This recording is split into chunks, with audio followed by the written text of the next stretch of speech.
जलंधर के अत्याचार से त्राही त्राही मच गई। भगवान शंकर ने जलंधर के साथ अपार संग्राम किया, लेकिन वह धनुज, वो दानव दैत्य मर नहीं रहा था। क्यों? क्योंकि उसकी पतिव्रता वृंदा महापतिव्रता थी और उसके पातिव्रत का बल ही उस असुर का कवच बना हुआ था और इसके कारण वो मर नहीं रहा था। तब भगवान ने क्या किया? बोले छल कर टारेउता सुब्रत प्रभु सुर कारज कीन, तब ते ही जाने मरम तब श्राप कोप करि दीन। छल पूर्वक भगवान ने वृंदा के पातिव्रत को भंग किया और देवताओं का काम बनाया। और जब वृंदा को पता चला कि मेरा पति जलंधर नहीं, ये तो नारायण है, तो उसने शाप दे दिया। अब देखिए, ये एक विचित्र बात है। भगवान ने ऐसा क्यों किया? लोग कह सकते हैं भैया भगवान ही ऐसा करते हैं, छल करते हैं, कपट करते हैं, तो भगवान की बनाए तो हम हैं, हम छल कपट करें तो कौन सी आफत आ गई? कोई अच्छे रहे, हमारे लिए तो कानून बना दिया, निर्मल मन जन सो मोहि पावा, मोहि कपट छल छिद्र न भावा। अपनी ओर तो देख लें भले आदमी। छल कर तारु तासुब्रत प्रभु सुर का, आप छल क्यों करते हैं? हम आपसे झूठ बोलें और आपसे सत्य व्यवहार की अपेक्षा करें तो गलत है कि नहीं? उचित? आप निश्चल व्यवहार चाहते हैं, आप भी निश्चल हो जाइए। तो भगवान की ये लीला जल्दी समझ में नहीं आती है, पर इस लीला को ठीक से समझना चाहिए। क्या करें, घड़ी नहीं कह रही है कि तुम आगे बोलो, लेकिन है बड़ी रहस्य की बात, बड़ी सूक्ष्म बात। भगवान ने ऐसा नहीं किया। भगवान ने तो जैसे को तैसा किया, जैसे को तैसा। ये यथा माम प्रपद्यन्ते तांस तथैव भजाम्य हम। आप भगवान को जैसे भजोगे भगवान वैसा ही करेंगे आपके साथ। तो सबसे पहले छल किया जलंधर ने।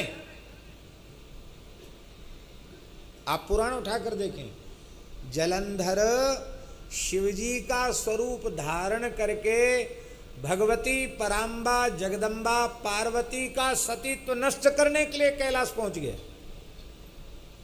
जिस कंदरा में भगवती विराज रही थी, ये पहुंच गया और माया से ऐसा रूप शिवजी का बनाया कि भगवती भी पहचान न सकी कि ये असुर है। और वो जैसे ही निकट आया, समीप में आया, तो भगवती जगदम्बा पार्वती के सौंदर्य को देखकर स्खलित हो गया, उसके पैर कांपने लग गए। शिव पुराण में वर्णन है। पार्वती जी समझ गई ये भगवान शिव नहीं, भगवान शिव तो ऊर्ध्वरेता है, कृशानुरेता सर्वज्ञो धुरु जटिर नीललोहिता। भगवान ये शिव नहीं है, ये तो असुर है। भगवती अंतर्धान हो गई। भगवान ने कहा अच्छा तुमने उपाय बता दिया, तुमने उपाय बता दिया कि ऐसा ही करो तब मैं मरूंगा। भगवान बोले ठीक है, जैसे को तैसा ठीक है। भगवान ने कहा तुम शिवजी बन के हमारे परम प्राण प्यारे भक्त शिवजी के का अनिष्ट चाहते हो, पार्वती के सतीत्व को नष्ट करके, तो जो भक्त के प्रति जैसा व्यवहार करता है, मेरा अपना कोई न अनुकूल है न प्रतिकूल है, भक्त का जो भक्त है वही मेरा भक्त है, और भक्त का जो विरोधी है वही मेरा विरोधी है। इसलिए छल कर तारिव ता सुव्रत, क्योंकि उसने भी छल किया, तो छल का उत्तर भगवान ने छल के द्वारा दिया। भगवान ने अपनी ओर से छल नहीं किया। एक बात।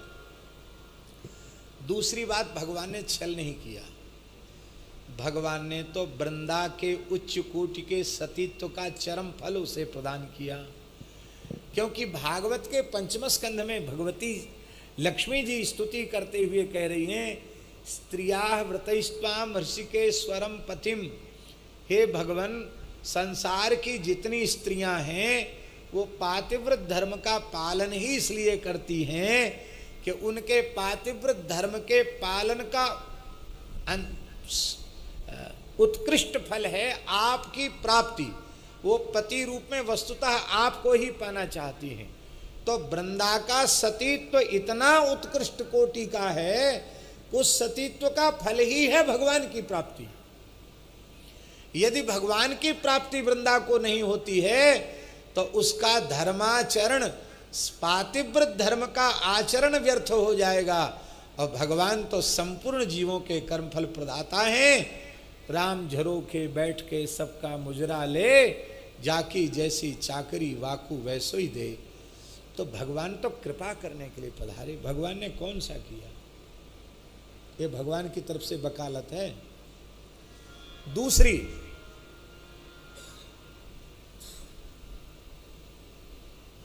तीसरी बात यह है कि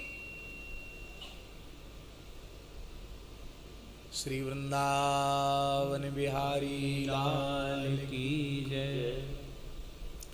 भगवान ने वृंदा का कुछ अनिष्ट नहीं किया।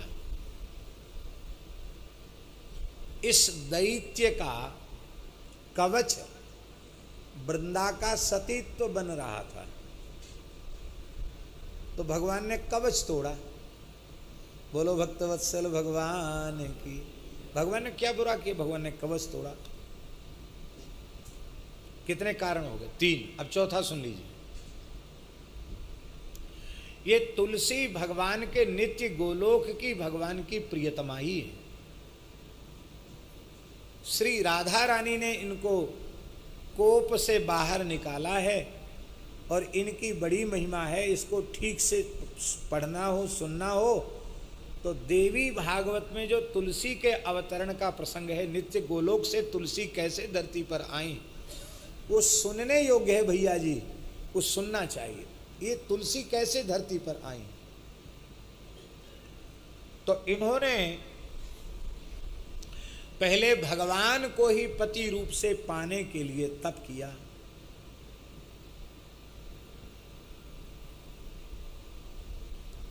जब ये धरती पर आई और इन्होंने तप किया, तो उस समय भगवान की इच्छा, ये लीलाधारी है ना, कोई ना कोई लीला करना इनका स्वभाव है। तो तुलसी तप कर रही थी वृंदा, और उसी समय गणेश जी आ गए। लंबोदरम परम सुंदरम एकदंतम। परम सुंदर हैं गणेश जी, ऐसे नहीं है कि बेडौल हों, बड़े सुंदर लगते हैं गणेश जी, बहुत सुंदर हैं गणेश जी। गजमुख होने पर भी बड़े सुंदर हैं। तो गणेश जी को देखकर तुलसी जी का भाव उधर चला गया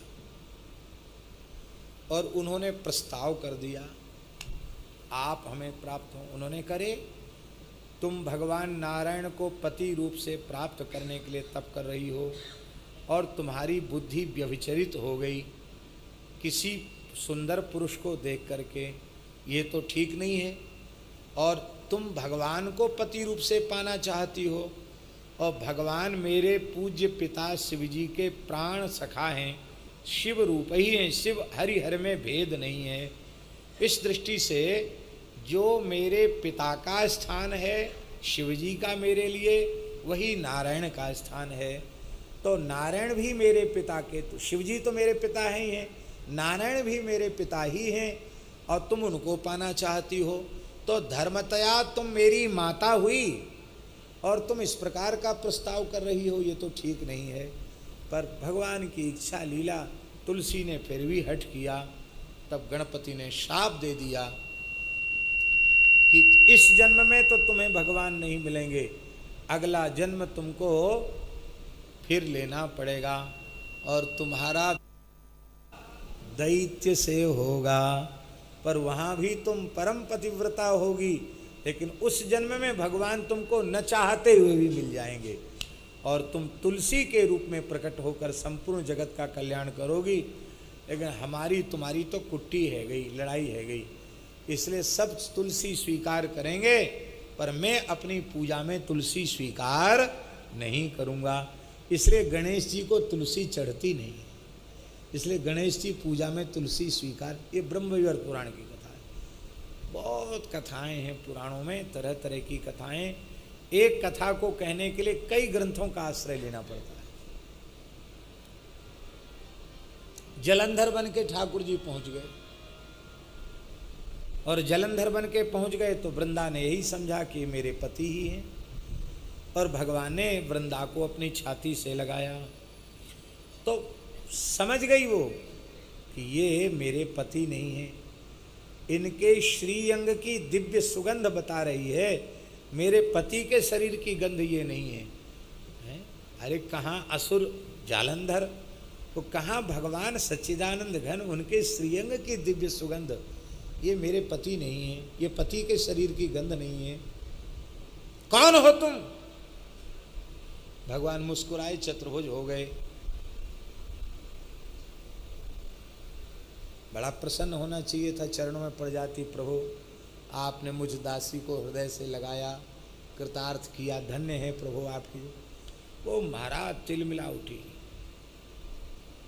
ओ पाषाण हृदय विष्णु, तुम्हारा हृदय पत्थर के जैसा कठोर है, तुमको एक पतिव्रता पर तनिक भी दया नहीं आई, मेरे व्रत को भंग कर दिया, मैं शाप देती हूं, तुम शिला हो जाओ, पत्थर हो जाओ। भगवान बोले प्रेम जब होता है ना, उसमें गाली फटकार मार सब सहन करना पड़ता है, और हमारा प्यार तुमसे हो गया है। हाँ, तुम हमें मानो न मानो, हमने तुमको मान लिया, तुम मानो या न हमें मानो, हम तुमको अपना, जैसे भक्त कहता ना,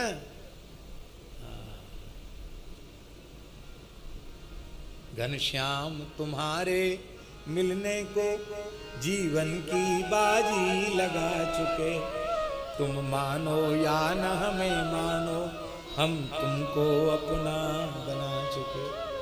ऐसे हम भी तुमको अपना बना चुके हैं, हमने अपना लिया है तुमको। मैं पाषाण हो जाऊंगा, शालिग्राम हो जाऊंगा, असंख्यों रूपों में शालिग्राम होऊंगा, लेकिन छोड़ूंगा फिर भी तुमको नहीं। तुमको तुलसी बनकर निरंतर हमारी सेवा में ही रहना पड़ेगा। 4 प्रहर 64 घड़ी ठाकुर के ऊपर ठकुरानी चढ़ी। बोलो भक्त वत्सल भगवान की। ठाकुर शालिग्राम जी, उन पर तुलसी चढ़ी रहती है। बोलो तुलसी शालिग्राम भगवान की जय। तो तुलसी को भगवान ने वृंदा को उनका चरम फल प्रदान किया। हाँ, और सुन लीजिए, अब कहे तो पूरी बात कह दें। भगवान ने, और वृंदा सती हो गई, जलंधर का मस्तक गोद में रखकर वो सती हो गई। क्या प्रेम है, एक मानता ही नहीं, मान ना मान मैं तेरा मेहमान। ठाकुर जी रोने लगे, वृंदा के वियोग में रोने लगे भगवान। महाराज जी, चिता भस्म लेप करने वाले शिव जी तो है ही हैं, पर वृंदा और जलंधर जहाँ सती हुई थी वृंदा, उस भस्म को भगवान ने अपने शरीर पर धारण किया। रोने लगे भगवान, वृंदा मैं तुम्हारा वियोग सहन नहीं कर सकता। उसी समय तुलस्यमृत जन्मासी, आकाश से अमृत की वृष्टि उस भस्म में हुई और उसमें से तुलसी का पौधा प्रकट हो गया। भगवान ने छाती से लगाया। भगवान को तुलसी अत्यंत प्रिय है। बोलो तुलसी महारानी की। भैया यहाँ बैठे श्रोता भी सुन लो, कुंज में आए हो, कोई अपराध न बन जाए कि कोई लता तोड़ दो कि हम यहां से और नोच के ले जाएं। अपराध है। कुछ लोग तो अब ऐसे हो गए हैं, कहीं तुलसी उनको दिख जाए फिर तो जैसे बकरी मुंह मारती है ऐसे। तुलसी खाना बहुत स्वास्थ्य के लिए लाभकारी है, सिखा दिया लोगों ने। पर यह भी शास्त्र में लिखा है, अपने व्यवहार के लिए जो तुलसी पत्र उतारता है उसे नरक जाना होता है। इसलिए भगवान की वस्तु है तुलसी, भगवान को निवेदित करो और निर्माल्य के रूप में तुलसी को ग्रहण करो। अपने लिए तुलसी उतारना भगवान के अतिरिक्त किसी देवता विशेष के लिए भी तुलसी उतारना मना है, क्योंकि तुलसी भगवान की प्रिया है, वो भगवान की सेवा की वस्तु है, किसी अन्य की सेवा की वस्तु नहीं है तुलसी। इसलिए निर्माल्य के रूप में बिल्वपत्र ले सकते हो, तुलसी ले सकते हो, पर सीधे सीधे हम भगवान को तो माने नहीं और खाने लग जाएं तो अपराध लगेगा। ध्रुव जी ने कहा जैसी हरी इच्छा। ध्रुव जी ने काल के सिर पर पैर रखा और विमान में विराजमान हो गए। ये है भागवत धर्म की महिमा, जो काल के सिर पर पैर रखकर भगवत धाम गए। ध्रुव जी के मन में आता था मेरी माता कहाँ होगी, उसी ने बचपन से मुझे भजन में लगाया। यहाँ मूल में भी ये संकेत है, तो भगवान के पार्षदों ने संकेत किया, हे ध्रुव जी, तुम्हारे जैसे भक्त को जन्म देने वाली माता पीछे कैसे रह सकती है। देखो माता जी का विमान आगे जा रहा है, आशीर्वाद दे रहे हैं माँ, बेटा तेरे भजन की महिमा से मैं भी भगवान के चरणों को प्राप्त कर रही हूँ। इसलिए जननी जने तो भक्त जने, के दाता के सूर, नाही तो जननी बांझ रहे, काहे खोवे नूर। पुत्रवती युवती जग सोई, रघुपति भगत जासु सुत होई, न तरु बांझ भई बादी बियानी। राम विमुख सुत ते हित जानी।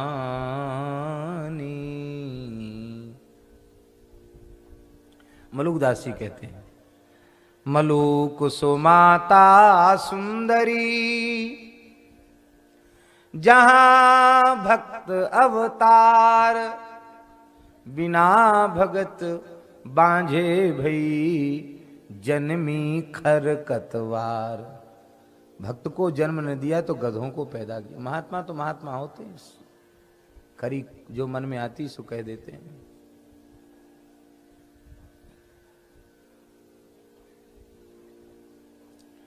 मलूक सोई, सोई पूत सपूत है, मलुकदास जी का दोहा, ऐसे कई दोहे हैं। सोई पूत सपूत है, सोई पूत सपूत है, जो भगति करे चित लाय, जरा मरण ते छुटी परे, हरिपद पहुँचे जाए। वही सपूत है।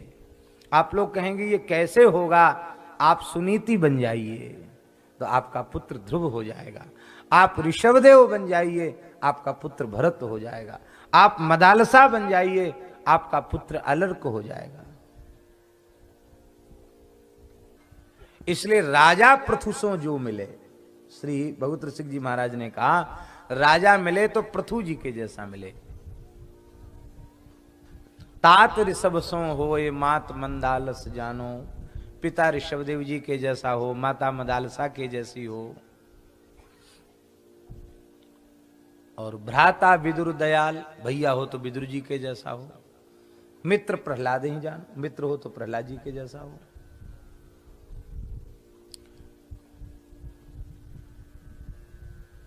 पुत्र कपिल सो होए, पुत्र कपिल जी के जैसा हो। और योषिता द्रुपद दुलारी, पत्नी हो तो द्रौपदी की जैसी हो। जिसने पांडवों से कहा श्री कृष्ण कहूं गए हैं, श्री कृष्ण कहीं गए हैं क्या?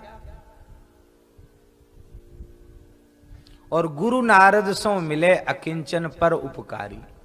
गुरु मिले तो नारद जी के जैसा मिले, अकिंचन और परोपकारी।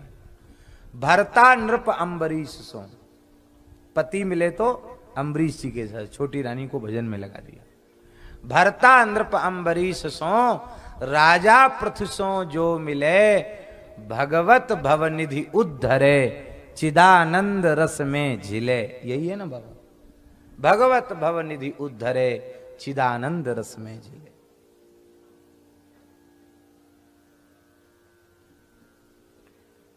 श्री भगवत रसिक जी महाराज की। हमारे महाराज जी कहते थे पूरा आदर्श परिवार भगवत रसिक जी ने बताया इसमें, पर बोले छंद पूरा हो गया इसलिए एक छूट गया। क्या छूट गया? वो कहते थे बेटा तो बता दिया, पत्नी बता दिया, भाई बता दिया, पति बता दिया, मित्र बता दिया, बेटी छूट गई। तो महाराज जी कह करके व्याकुल हो जाते थे, कहते थे कि बेटी होए तो करमेती बाई की जैसी, बेटा हो तो कपिल के जैसा, और बेटी हो तो कैसी? करमेती बाई के जैसी। परशुराम पंडित जी ने इसी वृंदावन में करमेती बाई को प्रणाम किया। बेटी तुमने कुल तो तार दिया, लेकिन हमारी नाक कट गई। सयानी बेटी गौने के समय घर छोड़ के भाग आई। बोले पिताजी क्या कह रहे हो? कही तुम कटी नाक, कटे यदि हो ये जो पे। कही तुम कटी नाक, कटे यदि हो ये जो पे। नाक एक भक्ति, नाक लोक में ना पाइए। भक्ति तो नाक, नाक का बड़ा महत्वपूर्ण स्थान है शरीर में। ये न रहे तो नकटा, सारी शोभा बिगड़ गई। नाक से ही शोभा है, नाक रहे तो सब सेवा खत्म। ऐसी बिना भक्ति के जीव नकटा है। सच्ची नाक भक्ति है, स्वर्ग के देवताओं को भी दुर्लभ है। बरस 50 लगे विषय ही में बास कियो, भय ना उदास तहूं चवे को चवाइए। पिताजी के पर्दा खुल गया और वे भजन में लग गए। बोले अब हमको यहीं रख लो, भजन में यहीं करूंगा भजन। बोले तुम्हारा वैराग्य इस कोटि का नहीं कि वृंदावन में रह के भजन कर सको, तो कोई आधार दो। तो एक बार करमेती विरह में बहुत व्याकुल थी, यमुना जी में अपने शरीर का विसर्जन करना चाहती थी। उस समय स्वयं यमुना जी ने प्रकट होकर श्याम सुंदर का एक विग्रह प्रदान किया, बिहारी जी का। उनका भी नाम बिहारी जी ही है। हमारे पूज्य गुरुदेव सरकार पहाड़ी बाबा महाराज, पुराने महात्माओं में सब बहुत विचार रहते थे। परिक्रमा कर रहे हैं तो परिक्रमा ही कर रहे हैं। हमारे महाराज पूज्य श्री पहाड़ी बाबा महाराज, जिनसे इस दास को ये संत वेश प्राप्त हुआ, अफगानिस्तान तक भारत था, बर्मा तिब्बत सब भारत में थे। उस काल में तिब्बत तक गए, बर्मा तक गए, अफगानिस्तान तक महाराज पैदल गए। कैलाश मानसरोवर सब भारत में ही था, चीन में तो पीछे गया, मानसरोवर तक सब भारत ही था। हमको भी लोग कहते मानसरोवर चलो, मानसरोवर चलो। हमने कहा राम मंदिर भी तब जाएंगे जब राम जी के मंदिर का मार्ग प्रशस्त हो जाएगा। तो पूजन में हम गए थे, एक दिन पहले राम जी का सहस्त्रार्चन करने का अवसर भी मिला, रामलला का। और अब हमारा कोई वो नहीं है कि हम जाएंगे, पर जब मानसरोवर तीर्थ कैलाश पुनः भारत की सीमा में आ जाएगा तभी हम जाने का सोचेंगे, नहीं तो नहीं जाएंगे। हमको नहीं तो नहीं जाना है, क्या करेंगे जाके? हमारा जमुना पल्ली पार वाला मानसरोवर बहुत अच्छा है।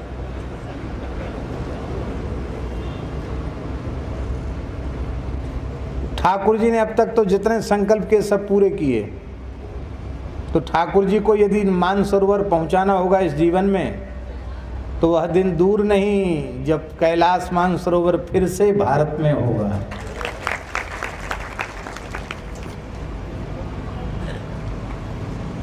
तो क्या कह रहे थे हम? हाँ, पहाड़ी बाबा महाराज की बात कह रहे थे।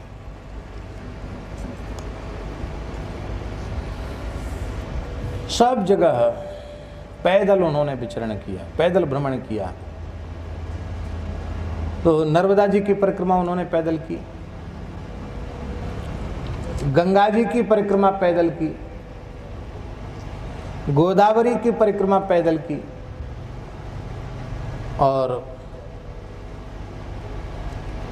पूरे भारतवर्ष में तो विचरण किया ही उन्होंने, सब जगह। और कहाँ कहाँ तक, वो सब सुनाते भी थे, वहाँ गए वहाँ गए वहाँ गए, सब उनको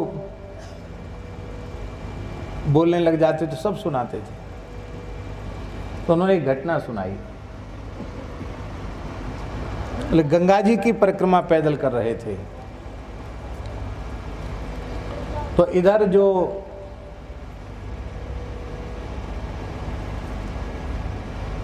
आगे बढ़े,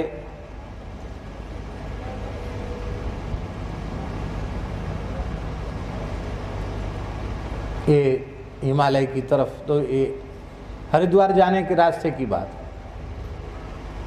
तो एक महात्मा मिले, सन्यासी महात्मा, दंडी सन्यासी थे। तो गंगा जी के किनारे उनका झोपड़ा था। तो दो झोपड़ा बना के रखे थे उन्होंने। एक झोपड़ा में तो वो रहते थे खुद, और एक झोपड़ा में आए गए संत। और स्वयं तो वो अग्निस्पर्श नहीं करते थे, तो ब्राह्मण के घर की भिक्षा लेते थे। किसी ब्राह्मण के यहाँ से रोटी आ जाती थी 24 घंटे में एक बार, और उसको वो सालिग्राम जी को भोग लगा के पा लेते। और कोई संत आ जाते, बैरागी संत, तो उनके लिए एक घड़े में आटा रखते थे, थोड़ा आलू रखते थे, नमक रखते थे। लो बाबा, बाटी चोखा बना लो और अपना भोग लगाओ पाओ। तुम्हारा मन हो तो हमको 2 बाटी दे देना, नहीं तो कोई बात नहीं, हमारी तो भिक्षा ही जाती। तो महाराज जी कहते थे कि वहाँ जब परिक्रमा करते हुए गंगा जी की गए तो वहाँ बहुत अच्छा लगा, वहाँ मन रम गया, तो वहाँ कुछ दिन रह गए। महात्मा के पास बहुत शांति। तो उन महात्मा का साधन देखा कि सवेरे 3 बजे उठ करके स्नान करके गंगा जी में गोता लगा के फिर वो विष्णु सहस्त्र नाम का पाठ करते हैं उच्चारण पूर्वक, और मिट्टी का घड़ा भर भर के गंगा जी का जल, नीचे गंगा जी थी, गंगा जी से जल ला करके ऊपर बहुत लंबा चौड़ा खेत खोद रखा था, उस खेत में तुलसी बो रखी थी, उस तुलसी को सींचते थे विष्णु सहस्त्र नाम का पाठ करते हुए। तुलसी को सींचते, और सींचने के बाद फिर झोपड़ी के भीतर से लाकर सालिग्राम जी को तुलसी के बगीचा में रख देते। और सालिग्राम जी की भी गिनती नहीं थी, 1000-2000 सालिग्राम होंगे कम से कम, सबको लाकर रख देते। फिर गंगा जी में जल भरना, उनको जल चढ़ाना, विष्णु सहस्त्र नाम का पाठ करते रहना।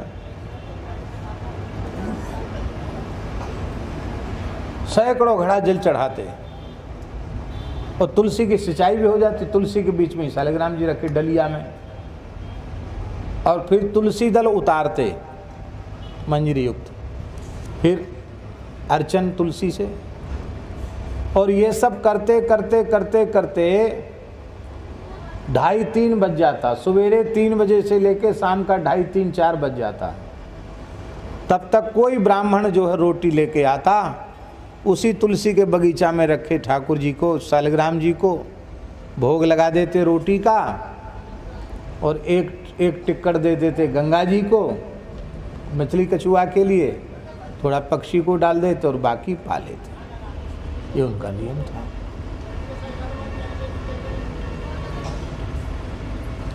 वो शाम के समय थोड़ी देर ध्यान करते थे, अब फिर विश्राम में चले जाते थे। लाइट तो थी ही नहीं उन जमानों में।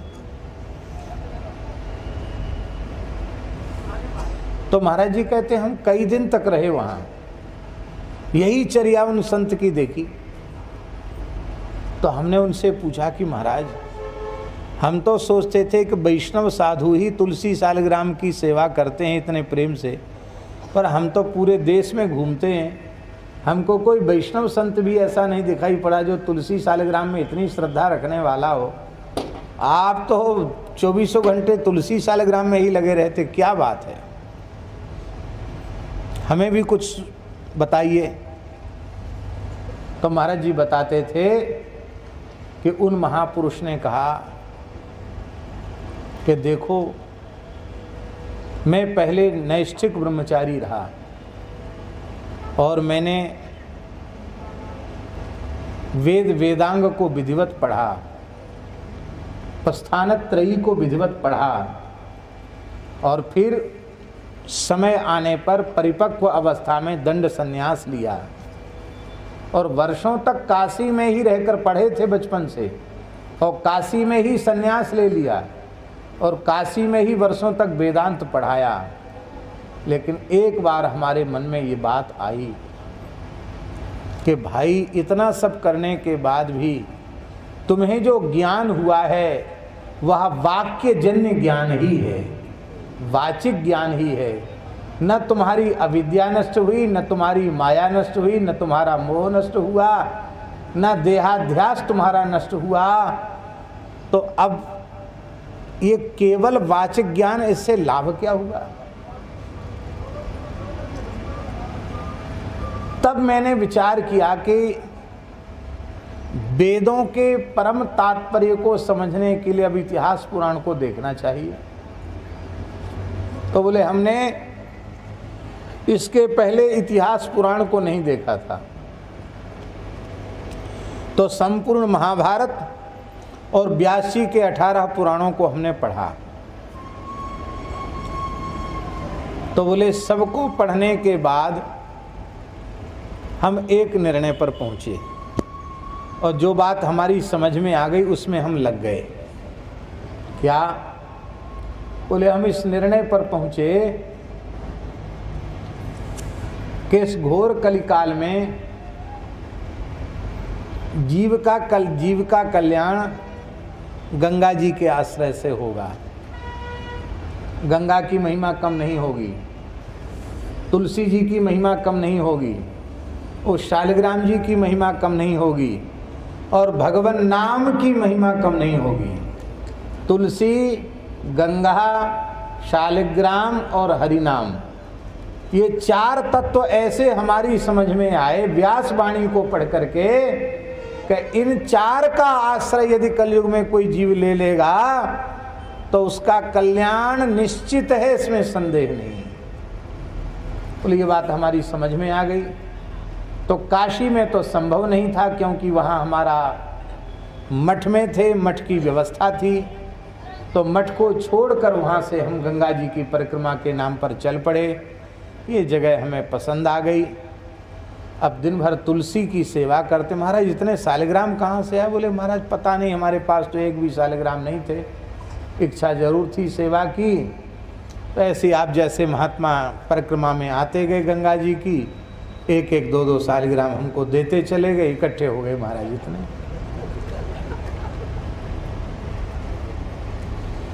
पैसा छूते नहीं थे, नारी मुख दर्शन करते नहीं थे। तो उन्होंने कहा, महाराज जी ने कहा कि हमने पूछा कि बाबा अब आपकी स्थिति क्या है? तो जैसे ही हमने ये पूछा तो उनके नेत्रों से झरझर आंसू बहने लगे और उन्होंने कहा कृतार्थ हो गया, कृतार्थ हो गया, कृतार्थ हो गया। इतने दिन तक काशी में रहे, वेद वेदांत पढ़े, संतोष नहीं मिला, पर अब तुलसी, सालिग्राम, गंगा जी और हरिनाम इनका आश्रय लेकर मुझे पूर्ण संतोष हो गया। और कहा, महात्मा अब बंधन और मोक्ष ठीक से समझ में आ गया। अब तक वेदांत पढ़ा था, वो वाक्य ज्ञान था, लेकिन अब जिसे ज्ञान कहते हैं अब वो हो चुका है। तो महाराज जी भी हमारे बोले, हमको तुलसी शालिग्राम की सेवा करने की प्रेरणा वहां से मिली।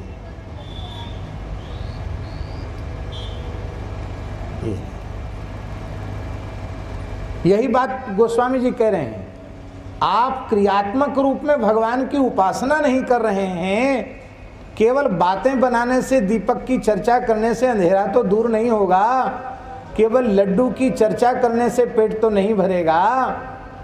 ऐसे ही तुम भगवान की उपासना करो, निष्काम भाव से भगवान की सेवा करो, भगवान की भक्ति करो। यहां गोपियों के द्वारा रास के प्रकरण में तुलसी की ये स्तुति है। तुलसी को गोपियों ने कल्याणी कहा, कच्चित तुलसी कल्याणी। इसका आशय ये है कि हे जीवो, यदि तुम अपना जन्म सफल बनाना चाहते हो, सार्थक बनाना चाहते हो, अपना परम कल्याण चाहते हो, तो तुलसी का आश्रय ले लो। तुलसी जीव का कल्याण करने वाली है। तुलसी जीव का परम कल्याण करने वाली है। मलमूत्र में सना हुआ बालक इतना घृणित हो जाता है कि उस बालक का पिता भी उसे छूना नहीं चाहता, कोई उसको छूना नहीं चाहता। लेकिन मलमूत्र में सने हुए उस बालक को जब मां देखती है तो बिना किसी घृणा के, बिना किसी संकोच के उसे अपने हाथों में उठा लेती है, स्नान करा के, मलमूत्र का प्रक्षालन करके और बढ़िया से तेल फुलेल लगा के, सुंदर श्रृंगार करके, काजल और चंदन और सुंदर श्रृंगार बेणी गूंथ के, सुंदर कपड़ा पहना के, इतना सुंदर उस बालक को, जो अभी थोड़ी देर पहले पिता के द्वारा भी छूने के योग्य नहीं रह गया था, उस बालक को माता इतना सुंदर बना देती है कि पिता की तो चले क्या, रास्ता चलते राहगीर के मन में आता है, पथिक के मन में आता है, कितना प्यारा बालक है, इसको थोड़ी देर गोद में लेकर इसका प्यार करूं, इसका दुलार करूं। बालक को देखकर मन में ऐसा भाव जगता है। हम लोग भी मलमूत्र में सने हुए हैं, अविद्या माया में सने हुए हैं, इसलिए तुलसी की शरण लेनी है। तुलसी महारानी आश्रय देंगी, तुलसी की का आश्रय जीव लेगा, तुलसी अपने अंक में ले लेंगी तो हमें इतना सुंदर बना देंगी, इतना सुंदर बना देंगी कि श्री ठाकुर जी का भी मन ललचा जाएगा कि इतने छोटे अपने प्रिय बालक को तो मुझे गोद में बिठाकर दुलार करना चाहिए। भाव से तुलसी का आश्रय लो, तुलसी को धारण करो, तुलसी में जल चढ़ाओ, तुलसी का सेवन करो, तो यह तुलसी जी ही तुम्हें कृष्ण की अंक के योग्य बना देंगी, ठाकुर जी की गोद तक पहुंचा देंगी। तुलसी की इतनी महिमा है। अभी भगवत कृपा से परसों ही स्कंद पुराण का पाठ पूर्ण हुआ, रामेश्वरम भगवान के धाम में पूर्ण हुआ। तो अंतिम अध्याय में, उन 2-3 अध्यायों में तुलसी की इतनी महिमा, इतनी महिमा, अब हम क्या कहें। मन तो ऐसा कर रहा है कि कल हम पोथी के वो श्लोक ला करके यहां सुनावें, इतने सुंदर तुलसी के महात्मा।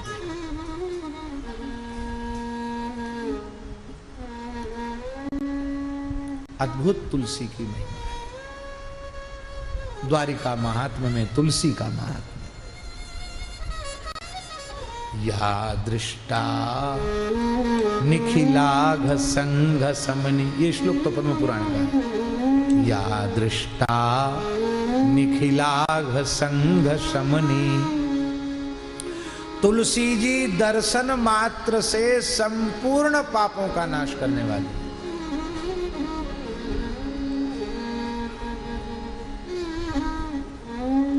स्पृष्टा बपुष्पावनी। तुलसी जी स्पर्श से शरीर को पवित्र कर देने वाली।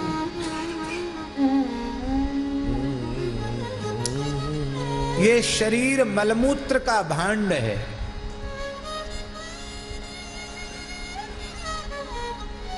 शास्त्रीय शौचाचार का निष्ठापूर्वक पालन करना चाहिए, अच्छी बात है, बहुत बढ़िया है। उससे उदासीन नहीं होना चाहिए, जहां तक हो सके जितना बन सके उतना अवश्य करना चाहिए। किंतु हम निवेदन यह कर रहे हैं कि चाहे जितना धो मांजो, मलमूत्र तो इसमें रहे गई। पूरा मलमूत्र निकल जाए तो मर जाएगा। क्यों महाराज जी? आयुर्वेद के अनुसार भी, चिकित्सा विज्ञान के अनुसार भी मलमूत्र पर ही शरीर टिका हुआ है।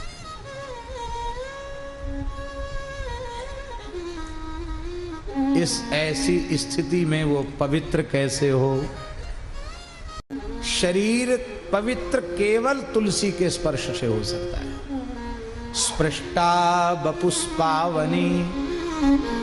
इसीलिए तुलसी धारण किए बिना भगवान की सेवा निषिद्ध है। भगवत विग्रह को बिना तुलसी धारण किए स्पर्श नहीं करना चाहिए। स्पर्श करने से विग्रह को खंडित करने के जैसा दोष लगता है। जिस परंपरा में तुलसी को सतत धारण नहीं करते, वे लोग भी भगवान के अर्चन के काल में, पूजन के काल में तुलसी को धारण करते हैं। क्योंकि यज्ञ हो, जप हो, हवन हो, पाठ हो, ये तुलसी धारण करके करने से अनंत गुणित हो जाते हैं। कर्म की कर्मार्हता वो बिना तुलसी के संभव नहीं है। तुलसी अवश्य धारण करनी चाहिए। तो कच्चित तुलसी कल्याणी गोविंद चरण प्रिय। हे गोविंद के चरण कमलों की प्रिया, या दृष्टा निखिलाघ संघ समने। स्पृष्टा बपुष्पावनी। स्पर्श से शरीर को पवित्र कर देती है।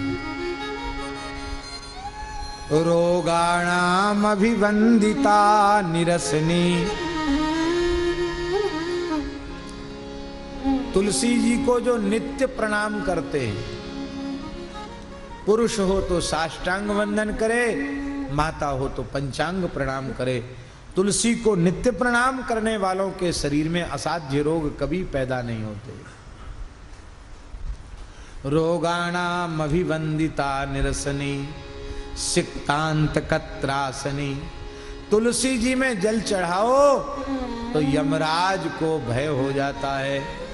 वो कहते चित्रगुप्त जल्दी करो, खोलो बही खाता, इसका नाम खोजो, कहाँ लिखा है? बोले अमुक पृष्ठ पे नाम लिखा है। कितना बड़ा खाता? बोले बहुत बड़ा खाता है। बोले कितना? वो बेकार वजन बढ़ा रहा, पोथी का फाड़ के फेंक दो रद्दी खाने में। क्यों? क्योंकि जब तक ये तुलसी जी का आश्रय नहीं लिया था तब तक तो सब उसको यहाँ आकर भोगना था।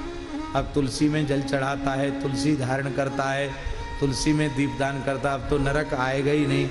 इसलिए काय को बेकार कागज इकट्ठा करो, इसका खाता फाड़ फूड़ के फेंक दो। सिक्तांत कत्रासनी। तुलसी में नित्य जल चढ़ाओ। वैष्णव हो तो नित्य तुलसी में जल अवश्य चढ़ाओ। प्रत्यासक्ति विधायनी भगवत कृष्णस्य संरोपिता। जो तुलसी को रोपित करते हैं, तुलसी का पौधा लगाते हैं, मानो उन्होंने अपने हृदय में, हृदय के खेत में भक्ति के पौधे को स्थापित कर दिया, भक्ति को विराजमान कर दिया। जो तुलसी भगवान के श्री अंग में, चरणों में अर्पित करते हैं, भगवान उन्हें संसार चक्र से मुक्त कर देते हैं। ऐसी तुलसी महारानी के चरणों में प्रणाम है। शरीरम दह्यते येषां तुलसी काष्ठवन्निना न तेषां पुनरावृत्ति विष्णुलोकात् कथंचन। तुलसी की सूखी लकड़ी से जिसका अंतिम संस्कार होता, दाह संस्कार होता, वो कभी भगवान के धाम से लौट के नहीं आता। स्नान काले यस्यांगे दृश्यते तुलसी शुभा सर्व तीर्थेषु स्नातम भवति तेन न संशया। स्नान के समय शरीर में तुलसी जिसके होती है, तुलसी को छू कर के जो जल शरीर पर पड़ता है, धरती के संपूर्ण तीर्थों में स्नान का पुण्य उसे प्राप्त हो जाता है। यज्ञो पवित्रवद्धार्या कंठे तुलसी मालिका क्षणार्धम तद विहीनोपि विष्णुद्रोही भविन्नरा। जैसे भगवान की नवधा भक्ति है, ऐसी तुलसी की नवधा भक्ति है। तुलसी की बहुत बड़ी महिमा है। तुलसी का काष्ठ से घिसा हुआ चंदन भगवान को बहुत प्रिय है। स्कंद पुराण में बड़ी भारी महिमा का वर्णन है। कहते वे मूढ़ मनुष्य हैं जो तुलसी काष्ठ से घिसकर भगवान को अर्पित नहीं करते। अभी परसों ही पढ़ा हमने। तब क्या करें? बोले मलयाग्री चंदन के साथ तुलसी की लकड़ी जरूर थोड़ा घिस दो। ठाकुर जी को बहुत प्रिय है, हरि चंदन उसको कहते हैं।